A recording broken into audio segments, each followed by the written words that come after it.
Luke 18:9-15.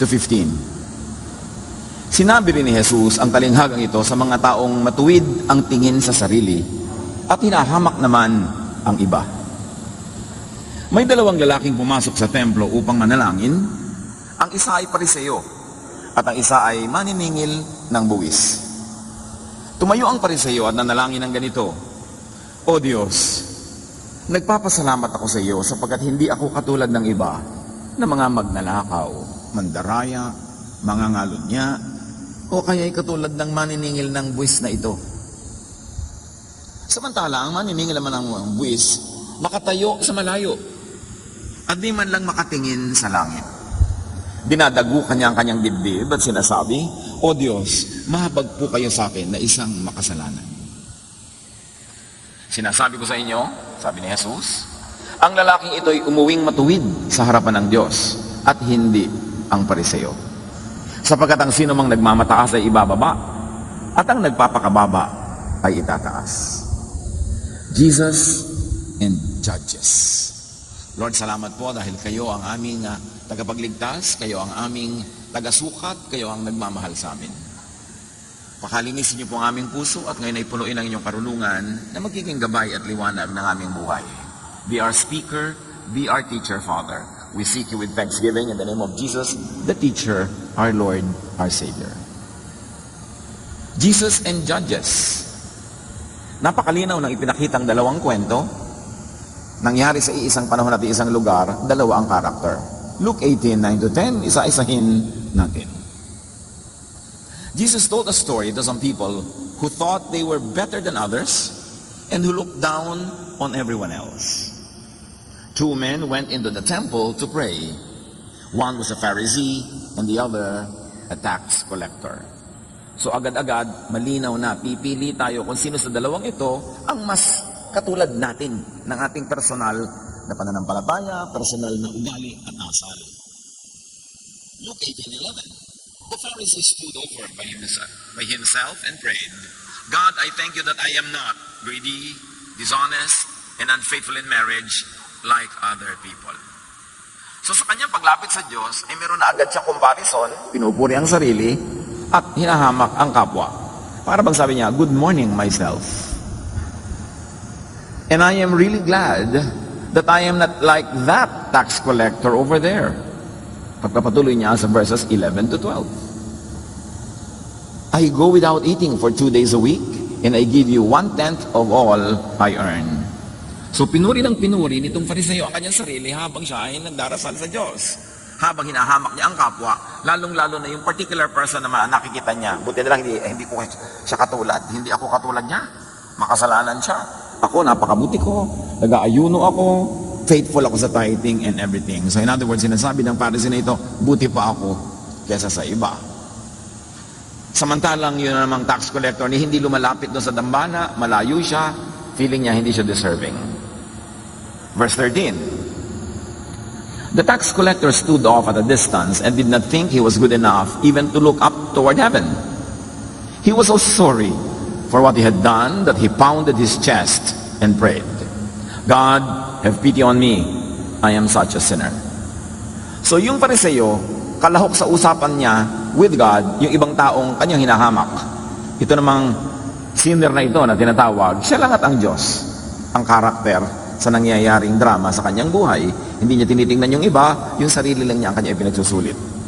Verse 14, then Jesus said, when the two men went home, it was the tax collector and not the Pharisee who was pleasing to God. So merong nakabigay ng kaluguran sa Diyos, yung tinatawag na talamak ang kasalanan, yung tax collector na hindi nanguhusga ng kapwa, sarili lang ang kanyang inilalapit sa Diyos. Pero yung faithful sa tithes and offering, faithful sa religious duties of fasting, yung hindi nangangalon niya, hindi nagnanakaw, pero gano'n naman ang ugali niya, tinataas ang sarili, hinuhusgahan ng kapwa, hindi siya binless ng Diyos. Hindi natuwa sa kanya ang Diyos. We will notice that Jesus is always on a mission to change perceptions. Maraming binabasag sa Jesus sa mga matatandang kaisipan. Marami siyang kaugalian na nililinya sa tama at maraming pag-iisip ang itinutuwid, sapagkat sa panahon niya at sa maraming panahon, likong-liko ang religious ideas ng mga tao, katulad nung Pharisee. The sinner who judges himself, not others, is the one who pleases God.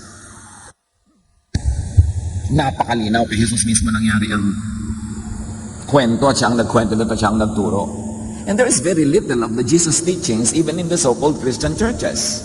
Kaya konti ng ugaling maka-Jesus. At nilinaw ni Jesus, hindi nalugod ang Diyos doon sa self-righteous, religiously good-looking Pharisee. The righteous but judges others is the one who does not please God. Pero kung sinner ka na, tapos self-righteous ka pa and judgmental pa, di lalo kang napahamak. Kaya mahalaga sinusuri ang sarili. Na sa pagpunta sa church, sa pananalangin, sa paglapit sa Diyos, sayang lang pala dahil hindi naman natuwa sa iyo ang Diyos. Luke 18:14, sa pagpapatuloy ng kwento. If you put yourself above others, sabi ni Jesus, you will be put down. But if you humble yourself, you will be honored. So ang honorable sa Diyos ay hindi yung religious performance mo, kundi yung ugali, yung asal, yung pakikitungo mo sa kapwa. Pagmamataas dahil ikaw ay tama, mabuti at righteous, at paghamak sa iba na itinuturing nating makasalanan. Be as moral, clean, and righteous as you want, as you can. Yes, pakalinis-linisin ang buhay, itama ang lahat. But, be a morality police to yourself, not to others. Napakabuti na ayusin ang buhay. Huwag mangalunya, huwag magnakaw, huwag gumawa ng masama, pero ang bantayan mo lang ay ang iyong sarili. Do not spy on others. Na ito parang PhD and masteral degree ng maraming Kristiyano. Walang ginawa kundi amuyin ang kasalanan ng iba, buklatin ang lihim ng iba, pag-usap-usapan ang mga kasalanan ng iba. Hindi natutuwa ang Diyos sa ganyan. Do not judge or condemn. And do not stone or hurt or punish others. Diyos ang may gawa nun, hindi tao. Diyos ang kikilos. Diyos ang susukat. At kung may maghuhusga, Diyos lang, hindi ang tao. You will remember the woman caught in sin. She was saved by Jesus from getting stoned by the people. Jesus never commands or asks or teaches us to stone one another. And yet, bakit yan ang kostumbre ng napakaraming Kristiyano? Batuhan ng batuhan, buklatan ng buklatan ng mga sikreto, bistuhan ang bistuhan, at kung pwede magparusahan sa isa't isa, yun ang ginagawa. Judging others creates a very unfriendly, hostile, and stressful, a very unloving environment. Especially in a church, in a spiritual community. Yung kayo-kayo ang nagkikita, kayo-kayo ang nagsasama-sama sa mga kasalan, mga libing, mga lamayan, sa baptism, child dedication, kayo ang nagdadamay-damayan, dumadalo sa mga may sakit. Tapos magbabatuhan, magsasakitan. It creates a very, very unwholesome atmosphere, which is not a good climate for love.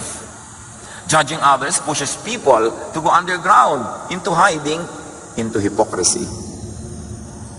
Isang napakalaking kapintasan ng isang spiritual family or community na yung mga tao doon naglilihiman ng kanilang mga pagkakamali, pagkukulang, mga kahinaan sa takot nilang machismis, sa takot nilang mahusgahan, at sa takot nilang maparusahan at matiwalag. Pagka hindi pa nagaganap yung sinasabing confess to one another, ibig sabihin nagtitiwala ka, it is a safe environment, ibig sabihin kulang pa tayo sa pagpapatunay ng ating pagmamahalan. Judging others damages and destroys the community. The one being judged and also the one who judges. Lahat lugi. Very, very clearly, as far as Jesus is concerned, do not judge or hurt a person for the sake of image, for the sake of audiences.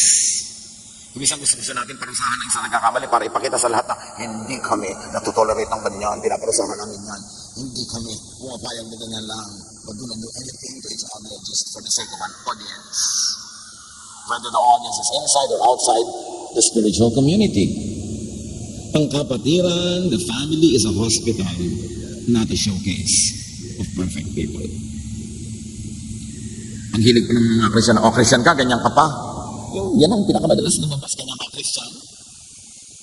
Kaya sabihin mo sa kanya, ikaw, ganyan ba Christian, nandiya-judge? Nakikita mo yung kasalanan ko, pero yung kasalanan mo na judging, hindi mo nakikita. Bulag na bulag. Ang maraming nagsasabing Christian sila, tapos mahigpit pa sa Diyos. May Diyos na buhay, may Diyos na gising, at Diyos ang bahala na kung kailangang magtuwid, kung kailangang mamalo, kung kailangang gawin yun, kung kailangang magturo, kayang-kaya yun ng Diyos. We don't have to do it for God. The moment you play God, the moment you play judge, 99.99% you will abuse and wrong and use that so-called power wrongly. Mark 2:17, Jesus said to them, "It is not the healthy who need a doctor, but the sick. I have not come to call the righteous, but sinners." Mang-ibang policy ni Jesus. Sabi niya, hindi ko tinatawag ang mga matuwid. Ang tinatawag ko yung mga kulang according to the standards of the law. Yung tinatawag na sinners. Yung nire-reject, yung itinatapon, yung nilalait. Yun ang gusto ni Jesus. Pagkatapos sa mga churches, papasok ka pa lang, sinusuri na agad yung damit mo kung karapat-dapat. Sinusuri na agad ang itsura mo, ang kapal lang yung make-up, kaporti na yung kilay, may tattoo ka ba o wala. Yun na agad. So sa gate pa lang, puwera ka na. John the Baptist cannot qualify to be a deacon in any typical evangelical church. Sa damit pa lang, hindi na pasado. Ibang-iba ang nangyari sa church pagdaan ng panahon. Lumayo ng layo kay Jesus. Bumalik yung mga dating mga kaugalian na itinuwid na nga ni Jesus. So sabi ni Jesus, I did not come to call the righteous. But Romans 3:10 says, there is no one righteous, not even one. So wala talagang righteous. Guni-guni lang yun. The self-righteous, not the righteous, are just self-styled. Kung sa tingin natin, righteous tayo, dahil lang sinusukat natin ating sarili sa mga area na pasado tayo. Halimbawa, hindi ka nangangalo niya, so yan ang gusto mong panukat sa lahat, bagsak sila, pasaka. Pero pag nagsukat na naman sa pride, bagsak ka. Baka yung humble na sinner, mas pasado tulad ng sinabi pa ni Jesus. Yung mga nagmumukhang righteous, pinipili lang nila kasi kung saan susukatin at saang larangan ng buhay, lalagyan ng camera para makitang okay sila. At ganoon din naman yung mga galit na galit sa sin. Usually galit yun sa sinner. Yung mga galit na galit sa mga babaeng sexy at mga kakit-akit, siguro na agawan ng asawa yun, kaya ganoon.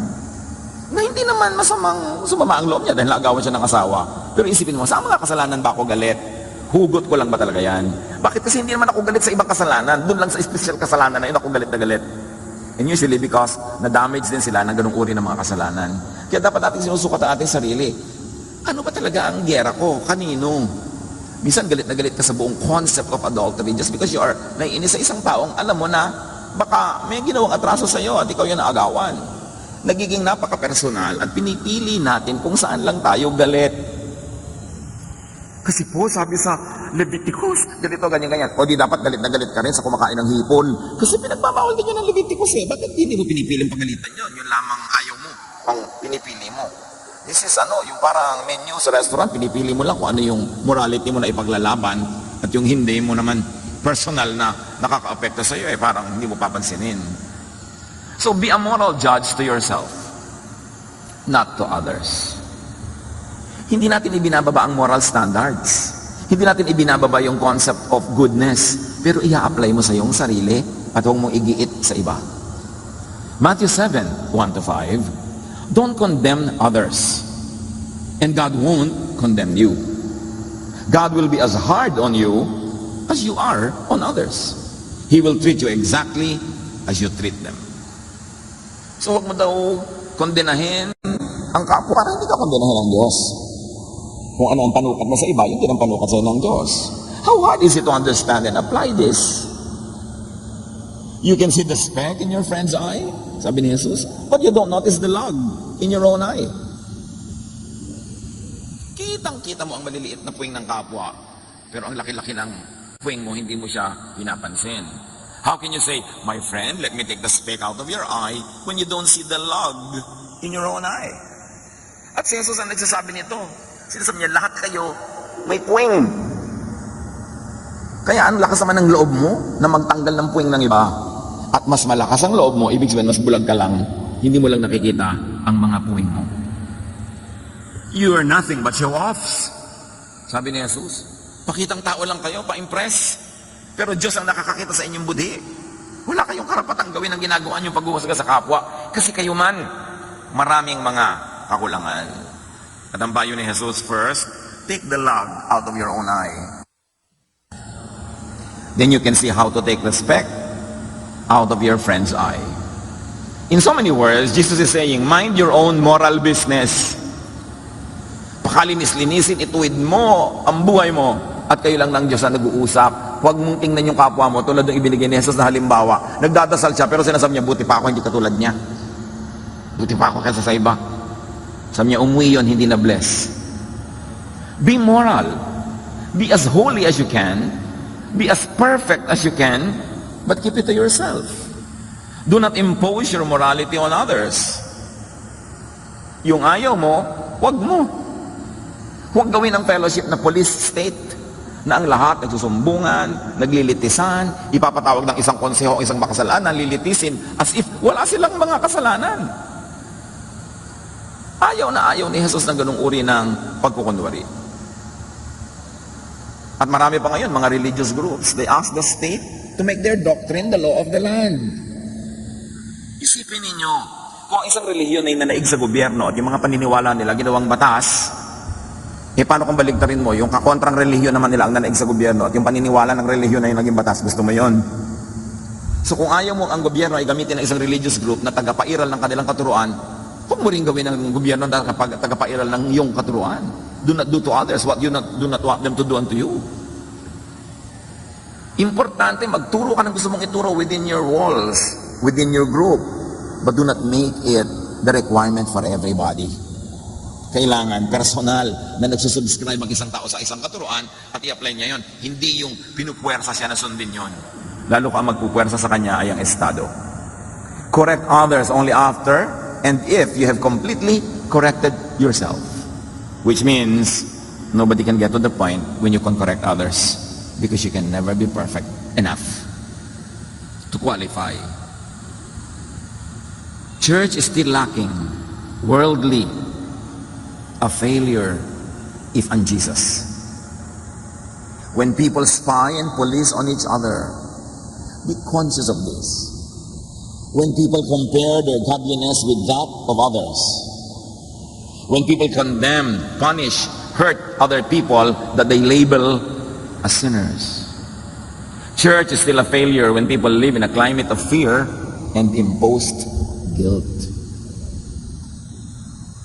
Ang pananaw ni Jesus sa pamilya ng espiritual na mga tao, yung ang umiiral ay pagmamahalan, pagtutulungan, pagpapatawaran. Hindi yung condemnation of each other, stoning each other, hurting each other. So be righteous, but not self-righteous. And mga kapatid, dapat nating ma-appreciate yung word na righteous. The word used, the original words used for righteousness, is not moral and religious purity. Righteousness, especially in the New Testament, means kabutihan, kabaitan sa kapwa. Yun ang tinatawag na righteousness. Kaya nung sinabi ni Jesus na, halika kayo, gagantimpalaan ng Ama sa langit, you are righteous, you will be rewarded. Tapos i-define niya yung righteousness. I was sick, you took care of me. I was in prison, you visited me. I was hungry, you fed me. I was naked, you clothed me. Yun ang righteousness. Kabutihan sa kapwa. Damdamin natin yun. Isa-isip, isa-puso. 1 Corinthians 3, 1-3. Brothers and sisters, sabi ni Paul, I could not address you as people who live by the Spirit, but as people who are still worldly, mere infants in Christ.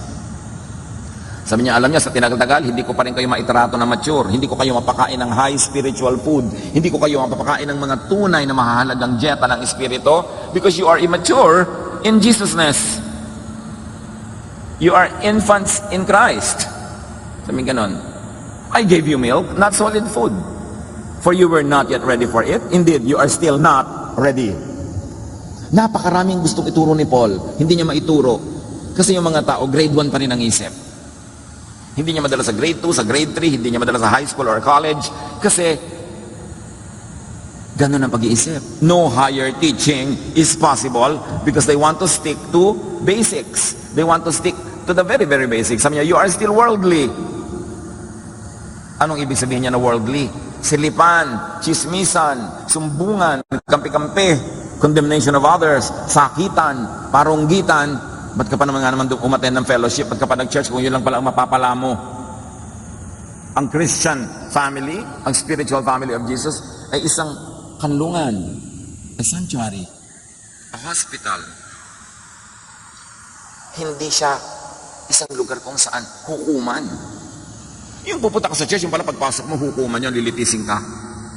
Pumapasok ka para mag-alaga ng kapwa, maalagaan, magmahalan, knowing that all of you are sinners. Forgiven by God, continuously being cared for by God, pinapatawad ng Diyos, minamahal, at yun niya ang gawin, gusto niya maging climate among believers. Para yan mangyari, mga kapatid. Let other people's personal sins be private between them and God. Hindi para buklatin mo, i-research mo, at ilagay mo sa bulletin board. I-post mo, pag-usapan nyo. Hindi yun ang church. Romans 14:12. So then, each of us will give an account of ourselves to God. Tayo'y may kanya-kanyang personal at pribadong pagsusulit sa Diyos. Hindi natin kailangan tawagin ang mga tao at magsulit sila sa atin. Hindi tayo Diyos. James 4:11-12. Don't say cruel things about others. If you do, or if you condemn others, you are condemning God's law. God is our judge. What right do you have to condemn anyone?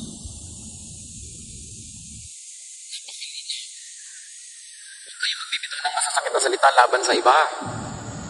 Kahit pa nga sa tingin nyo, banal kayo sila'y makasalanan. Huwag nyo silang kukondenahin. Kasi pag ginawa nyo yon, ang kinokondenan nyo, ang batas ng Diyos. And what is that? God's law of love through Jesus.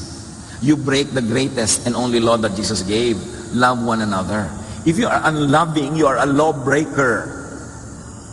At yun ang law na umiiral sa mga mananampalataya kay Jesus, the law of love and forgiveness. Kaya sabi ng James 4, what right do you have to condemn anyone? Yung lagi ka mang-uusig, lagi ka mang-rebuke. Remember this, rebuking one another is not a Jesus teaching. It is a teaching from other persons, but not from Jesus.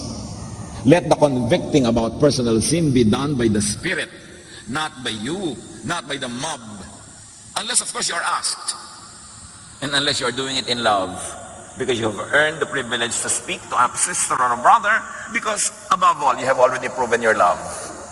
Pwede naman talagang pumunta ka sa isang kapatid in love, mahal na mahal mo kasi siya, gusto mo siyang paalalahanan, maganda yun. But in private, hindi siya pinag-uusapan. Yung gusto mong mag-share ng iyong kaliwanagan mula sa Panginoon tungkol sa isang taong maaaring nadidiliman, pero suggestive lang yun. Hindi ka dadating na parang may authority ka, parang may karapatan kang ituwid ang buhay niya. Sabi niya, what right have you to condemn others? Let the convicting about personal sin be done by the Spirit, not by the traditional religious concepts of morality. Because if you're going to apply the traditional concepts of morality, all of us will fall by the wayside because everyone sins according to the law. Pag yan ang in-apply mo, babalik ang lahat. Parang hindi dumating si Jesus. Parang hindi nangyari ang pag-ibig ng Diyos through Jesus. John 16:8-10. The Spirit will come, sabi ni Jesus, and show the people of this world the truth about sin. Ibig sabihin, hindi pa alam ng mga tao yung truth about sin. Their concept of sin is not what God thinks of it. The Spirit will come and show the people of this world the truth about sin and God's justice and judgment. The Spirit will show them that they are wrong about sin because they didn't have faith in me. Jesus was saying, you are all wrong about sin. And because you are wrong about sin, your method in handling it is wrong. Your method in handling the people that you call so-called sinners is wrong. Because you are wrong about what sin is and what sin is not. And why are people so wrong about their concept of sin? Because of little or no faith in Jesus. Jesus tells us what sin is. Pag nakinig ka sa mga ibang lahat ng mga katuruan, ang daming sin. Jesus tells us. Sabi niya, the Spirit will teach you about sin. And if you are spirit-filled, you will know kung ano ang tunay na sin. And that is being unloving, being judgmental, being cruel. Ibang-iba, very revolutionary yung idea. Kaya maraming hindi nakaintindi kay Jesus at tinalikuran siya. Mas gusto pa nilang yakapin yung law, yakapin si Moses, yakapin yung pagkarami-rami at pagkahirap-hirap ng mga regulasyon, kaysa sa tanggapin ng pag-ibig ng Ama na ipinapakilala kay Jesus. Na-offend sila sa love. May mga mananampalataya na na-offend pag love ang tinuturo. Ang gusto na puro sin, puro condemnation, puro sin, sin, sin. Yun ang gusto nila. Pag nagturo ka about love, lalayasan ka pa nila. Pag nagturo ka about accepting people and loving people as Jesus would, lalayasan ka. Ang gusto nila, Moses ka, hagupit dito, hagupit doon, bato dito, bato doon. But that's not what Jesus came for. At sabi niya sa verse 10, they are wrong about God's justice. They sit as judges. They give punishment to sinners because they think that's what God wants. Pero sabi, no, they are wrong about God's justice. Wrong in thinking about what God's justice is. Wrong in thinking about how to administer God's justice. And wrong about acting as administrators of God's justice. No one administers for God. Lahat tayo anak ng Diyos, wala siyang apo. So lahat may personal correspondence with God, direct. Kaya nga yung templo, yung kurtina na humahati sa Holy of Holies, na pilas mula taas hanggang baba nung si Jesus ay namatay sa cross. Ibig sabihin, hindi mo na kailangan ng priest na mamamagitan patungo sa Diyos, at ang blessing ng Diyos, teaching ng Diyos, dadaan sa priest patungo sa iyo. Lahat na direct to God. So kung mayroong gusto ang Diyos ay ituwid, Diyos ang gagawa. Kung mayroon siyang gustong i-bless, i-bless niya. At kung ikaw yung magiging instrument ng Diyos, be an instrument of God's blessing to people. Do not be an instrument of the devil in accusing others. Mga instrumento tayo, pinipili natin kung sino ang gumagamit sa atin. Madalas si Satan ang gumagamit sa atin as accusers. Because accusation is the work of the devil, not of Jesus. The work of Jesus is justification, forgiveness, cleansing, and acceptance. But the work of rejection, the work of accusation, is the work of the devil. Kaya hindi natuwa ang Diyos doon sa Pharisee na nagtatithe, nag-offering, ang dami-dami niyang ministry, matuwid naman sa legal standards ang buhay niya, pero umuwi siyang hindi na-bless. Dapat natin hanapin ang puso ng Diyos through Jesus. So hindi pa pala alam, at mamali pala ang alam ng tao about sin, and about God's justice and God's judgment. Sa dinami-rami ng religious life ng Israel, hindi pa nila alam. Tapos ang bilis-bilis mag-label at mag-judge at mambato. Kung magkakamali tayo mga kapatid, it's better to err on the side of being loving rather than on the side of being cruel.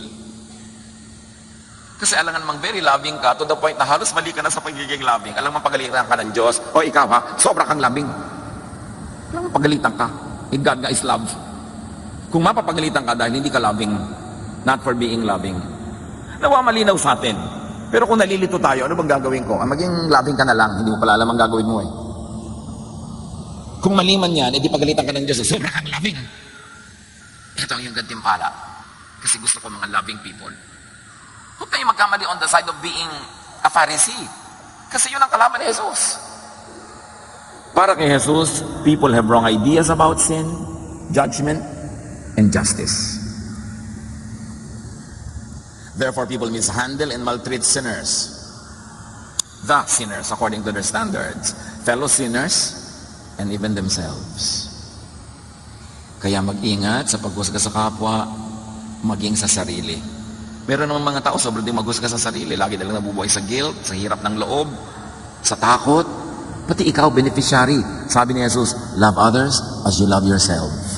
Ibig sabihin, mahalin mo rin ang iyong sarili.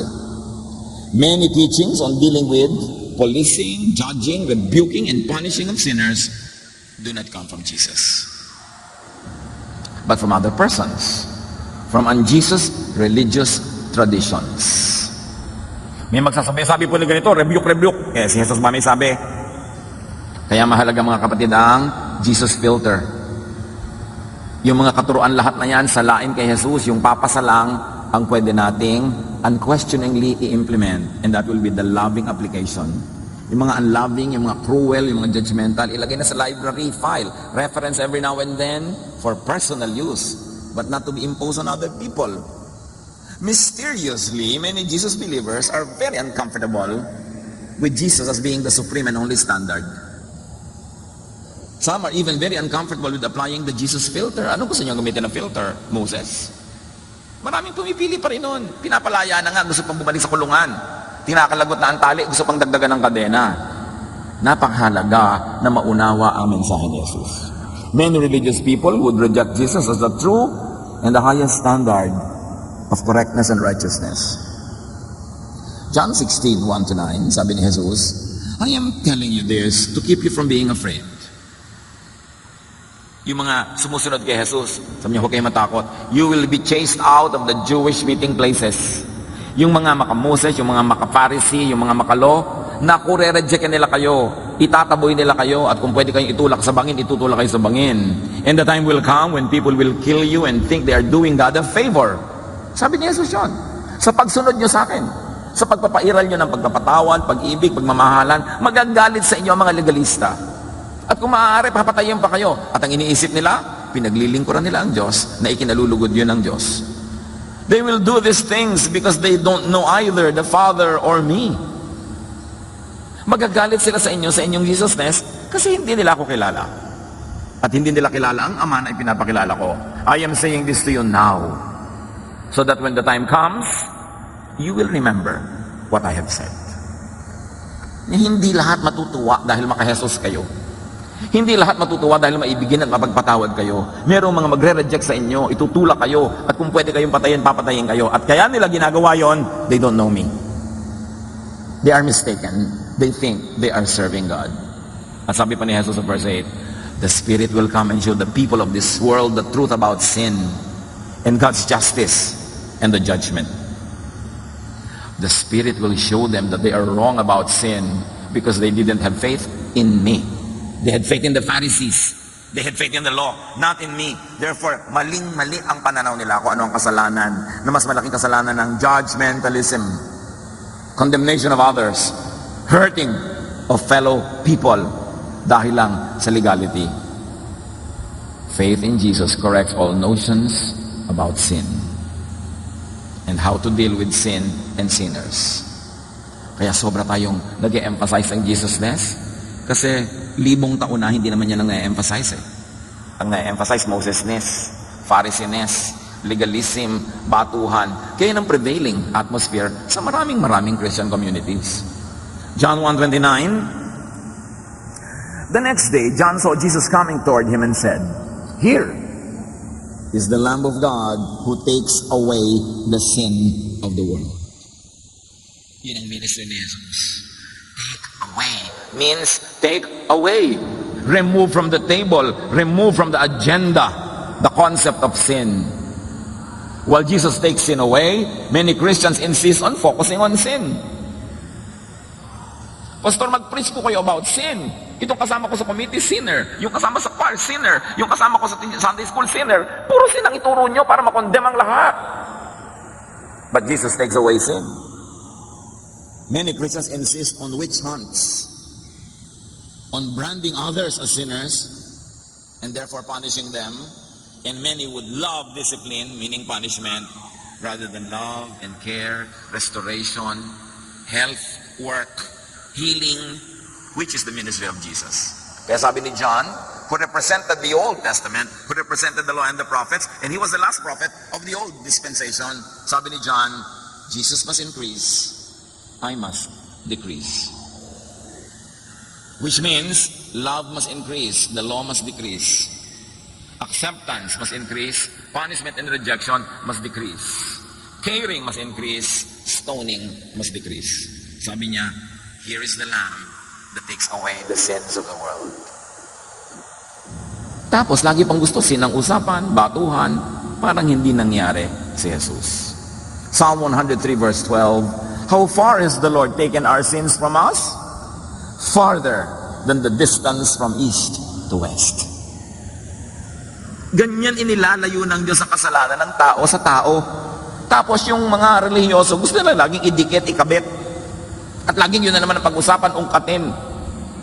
Tapos laging binabalik-balik. Inilalapit ng mga Pharisees, inilayo na nga ng Diyos. At ipinakalayo-layo na ni Jesus. Romans 6:10, when Christ died, He died for sin once and for all. Tapos na ang issue. Habang tayo we live in the present, na may mga falling, may mga mistake, may mga shortcomings, in the eternal timetable of God, in the timelessness of God, the issue of sin is already finished. When Jesus died on the cross and rose from the dead and went to the right hand of the Father to intercede for all people, the issue of sin is a closed case. Case closed. Case bukas na ng bukas kung tatanawal ko. Parang hindi nangyari sa Jesus. Pag sinara na yung case, some of us may find it difficult to do because we live in the present. But God's eternal timetable, kita na niya ang lahat from beginning to end, close na ang case. Ang bunga nun, peace, rest. Kaya sabi ni Jesus, my peace I give to you, not as the world gives. Because the world will never give you peace, the world will always condemn you. Masan niya, take heart, I have overcome the world. Come to me, all of you who are tired of these issues, tired of judging and being judged, tired of being condemned and being stoned and being rejected, tired of hiding. And you come to me and I'll give you rest. Haven of rest. I am your ark of safety. I am your shelter. And you will find rest for your souls. Sabi ni Jesus. 1 John 6-7, 1:6-7. If we share in life, if we say that we share in life with God and keep on living in the dark, and let's pause here, living in the dark, ang iniisip ng maraming Christian, kung naka Jesus na tayo, but we live in the dark, akala nila yung nagkakamali ka pa rin, nagkakasala ka pa rin, hindi ka pa rin perfect. Hindi yon. When you read the text, it will allow you to read it this way. If we say that we share in life with God, but keep on hiding in hypocrisy because of fear, we are lying and we are not living by the truth. But if we live in the light as God does, and it can be read in the Greek as if we live in open acceptance of others and of self. Hindi yung if we live in the light meaning if we live perfectly. Kasi nobody can live in the light if the meaning of living in the light is living perfectly. But Jesus is saying, and 1 John 6-7 echoes that, if you say that you share in the life with God, but keep on hiding your true life, your true self, and hiding in fear, you are lying. But if we live in the light as God does, if we live in open acceptance of self and others, knowing that we are all forgiven by God, loved by God, and continuously being restored by God, sabi niya, we share in the life, meaning grace and peace and joy with each other. Napakabaluktot kumisan ng reading yan parang, kung sinasabi mo na nasa Diyos ka, dapat perfectly righteous ka, ha? Hindi na ibig sabihin nun because nobody can live perfectly righteous lives. Colossians 3:13-15, bunga nun, sabi nila, bear with each other and forgive one another. Yan ang sinasabi ng Colossians 3:13-15. Forgive as the Lord forgave you. And over all these virtues, put on love, which binds them all together in perfect unity. Pero baliktad ang nangyayari sa maraming spiritual communities. Instead of bearing with each other and forgiving one another, ang nangyayari, we take offense of each other.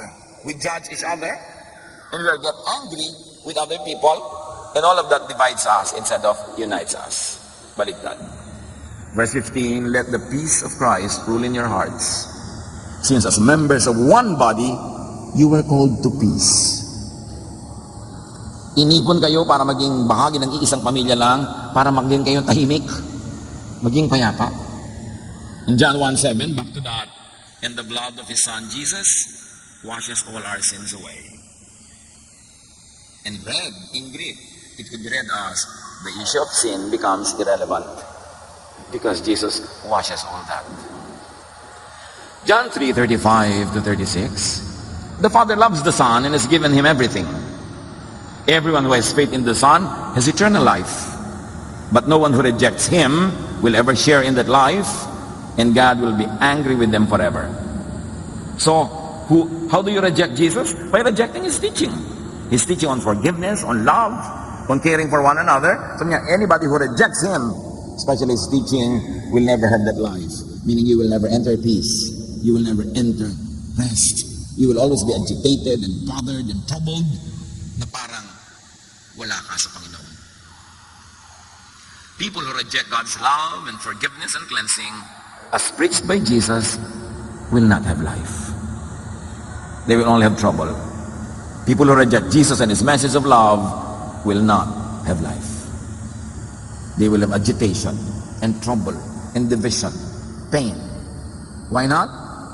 Because rejection of God's unconditional love and grace means remaining in and remaining under the law, which will only make you always guilty, which will compel you to make others feel guilty and to stone others. Romans 3:20, God doesn't accept people simply because they obey the law, tulad nung Pharisee na nagdarasal. No, indeed. All the law does is to point out our sin.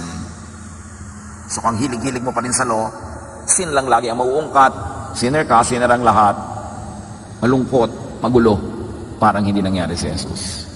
So-called Jesus believers who insist on the law, on the issue of sin, on policing and punishing others for personal sin, do not really understand or believe in and accept Jesus. And we're emphatic about personal sin kasi may public sin. Ano ba, public official ka, ninakaw mo ang pera ng gobyerno, public yun. So, accountable ka talaga. Dapat may litis-litis, dapat may hearing, dapat may parusa. Church official ka, itinakbo mo yung fund ng church. Ginastos mo sa mali. O kaya, pinagkakatiwalaan kang Bible study leader, tapos dinala mo yung mga tao sa isang kapahamakan na sinasadya mo, accountable ka kasi public yung sin. Pero private, what you do in your life, in your house, in your private time, in your private moment, with private persons or without, that's your personal business. It is not the business of the congregation. Yun ang inililinaw sa atin. May personal. One of Jesus' great missions is to change thoughts, attitudes, change lives by changing people's minds. May kailangan tayong palitan sa ating pag-iisip para maghari si Jesus sa ating kaisipan. Hindi natin kailangan mag-conform sa old religious systems and beliefs, sa traditions, even of the Christian churches, if those traditions are on Jesus. Romans 12:2, do not conform to the pattern of this world, but be transformed by the renewing of your mind. Then you will be able to test and approve what God's will is. His good, pleasing, and perfect will. And that will is for us to love one another, forgive each other, create a climate of love where there can be rest and there can be peace for all of us. Then you would be able to test and approve what God's will is, as revealed through Jesus. Free from the curse of the law to have life, loving enough as to be free from the curse of the law and to set others free. You will be an agent. Choose to be an agent of love instead of hatred. Choose to be an agent of freeing other people instead of putting people in chains. Choose to be an agent of healing people instead of inflicting wounds on them because you think they are sinful and you think you're holy. Choose to be an instrument of the Lord rather than instrument of the devil. Sabi nga sa Lucas 18:13, tulad ng una nating binasa. Samantala, ang maniningil ng wisdom ay nakatayo sa malayo at di man lamang makatingin sa langit. Dinadagukan niya ang kanyang dibdib at sinasabi, O Diyos, mahabag po kayo sa akin na isang makasalanan. Ganito dapat ang asal ng forgiven sinner. Humble, quiet, inconspicuous, repentant. Hindi yung inaabuso ang pag-ibig ng Diyos. Inihahampas sa apat na sulok ng kalye ang kanyang kasalanan at sinasabi, Hoy, Jesus, nasa kami. Parang ginagawang lisensya si Jesus para ipagyabang pa na makasalanan siya, i-display pa ang kanyang makasalanan at baliwalain ang kagandahang asal na hindi ka dapat magnakaw. Hindi ka magnakaw ng asawa ng may asawa, hindi ka magnakaw ng kabuhayan ng may kabuhayan. Hindi covered ng Jesus yun. Because Jesus says, love others as you would love yourself. Pero mahal na mahal ko po ang lalaking ito. Mahalin mo rin yung asawa niya kasi hindi ikaw ang asawa niya. So huwag mo siyang agawin kasi hindi lang yung lalaki ang mamahalin mo o yung babae, mamahalin mo rin yung tunay niyang asawa. Hindi ka gamitin yung Jesusness na lisensya sa pagnanakaw ng pag-aari ng iba. Hindi ka gamitin yung Jesusness para maging mababa ang quality ng trabaho. Huy, bakit di ka nag-practice? Hoy, Jesusness na tayo, ha? Yung parang ibig sabihin ng Jesusness ay mabuhay ka na ng walang disiplina, mabuhay ka na ng marumi, mabuhay ka na kahit ano na lang pwede. No. Ang pag-ibig ng Diyos through Jesusness, hindi inaabuso. hindi ipinaparada. Nagkakasala ka man, hindi mo na ipinagyayabang pa. Dinadagukan mo ang iyong sarili, humihingi ka ng tawad sa Diyos, ando ka lang humble. Hindi yung ikaw pa itong mayabang. Hindi ipinapahiya si Jesus. Masasabi tuloy ng tao, Jesus na siya, naging lisensya tuloy ng babaeng ito o ng lalaki ito para gumawa ng mali. No, hindi ipinapahamak ang pagpapalaganap ng Jesusness sa ating maling asal at pag-abuso dito. Dapat labing ka sa lahat. At kung magkakamali at pipili, damdamin mo o pagmamahal mo sa kapwa, doon mo uunahin ang kapwa. Hindi yung makuha mo lang ang gusto mo, magawa mo lang ang gusto mo, kahit may nasakta na, may naagawan o nanakawan. Mabait ang Diyos. At ang kabaitan na yan ay hindi para konsintihin tayo sa ating mga kamalian, kundi para tayo maging mabait din sa kapwa. Para supilin natin ating mga ugali, mga kaugalian na hindi mabait at mabuti sa kapwa. At pag yan ay naghari, the church will really be a sanctuary where there is peace, where there is rest, where there is love, and then we will receive all the promises of God about a life that is meaningful, restful, and focused on doing good to others. Panginoon, turuan niyo po kami ng mga practical na application ng Jesusness na hindi ito maabuso. At kami, Panginoon, na magbantay sa sarili, tumulong sa kapwa, pero huwag manghusga, huwag magparusa. This is your role, not ours. Pagbulay-bulayan natin ang mga bagay na ito at i-apply sa atin mga buhay, siyasatin ang mga puso.